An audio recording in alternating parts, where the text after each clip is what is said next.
The death of John Lewis is certainly having an impact, especially for those active in the ongoing civil rights movement. Some have followed in his footsteps as they do their work right here in the mountains. News 13's Taylor Young spoke with one of those people today, the Reverend Elsie Ray. Taylor, he and so many others, they see what Lewis did still happening right now.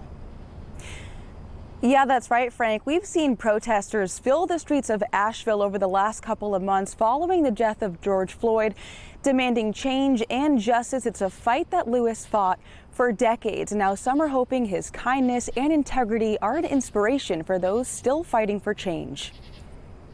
It was sad, very sad. Reverend Elsie Ray waking up Saturday morning to the news of Representative John Lewis's passing. It was a blow. Despite knowing of the 80-year-old's health struggles, the Reverend says losing a civil rights pioneer who devoted his life to equality is devastating. Mr. Lewis was an outstanding individual, and I would see him as the conscience of our country, America. The death of George Floyd reigniting the fire. The vocal and sometimes violent protests once again top of mind.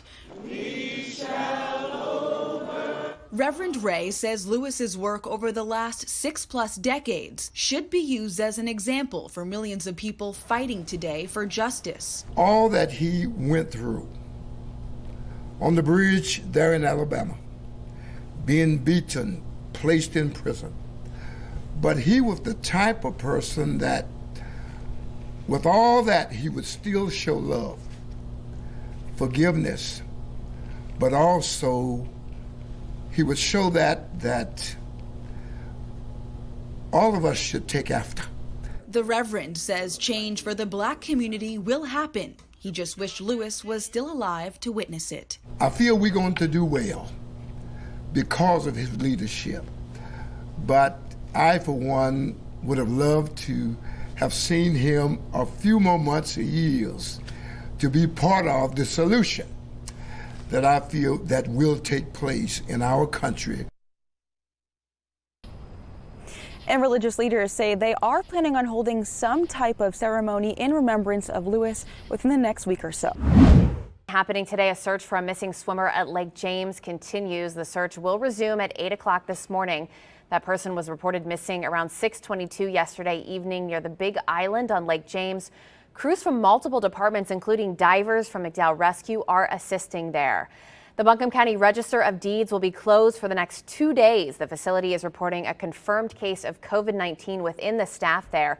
A news release says the office will be closed to allow time for decontamination. Happening today, drive-through COVID-19 testing is happening in McDowell County. Today's testing site is happening at the county's health department on Spalding Road there in Marion. People can drive up from 9 to 11 this morning. Now here's meteorologist Ingrid Alstead with your Skywatch forecast. Be careful in this heat, folks. If you're going to spend a long time outside, make sure you're drinking lots of water as well. Try to take breaks in the heat. It's going to feel like close to 100 at times in the mountains today. We'll feel hotter in the upstate. The in-the-yard forecast does include a few thunderstorms that could drop heavy rain, and potentially a few of those storms could turn severe, a 40% chance today, and it stays active each and every afternoon and stays hot each day this week. Tonight we salute not one person of the week, but 18 of them. The Sandhill Lions Club helped make a few local parks more accessible to people with special needs. As News 13's John Lee explains, their fundraising effort was inspired by one of their own. The word playground might be among the most joyful in the English vocabulary. It transports us to a happy place and simpler times. We forget that some miss out on all the fun. Alan, you ready to ride? Yeah. All right, all right. Buncombe County Sports Park has a new addition. This will be fun, won't it? Right now, the park's closed because of the pandemic. Look at that. But Alan Hudson's here to take a test spin. Ooh, you gonna swing on this? Alan has cerebral palsy. He was born with CP, and he's never got to do a lot of things that other kids do. But it's never too late to levitate. On my foot. The wheelchair-accessible swing was installed in honor of Alan. The smile on his face said it all today. The pure joy that he is having swinging on that swing. He's 37 years old now. It seems unthinkable.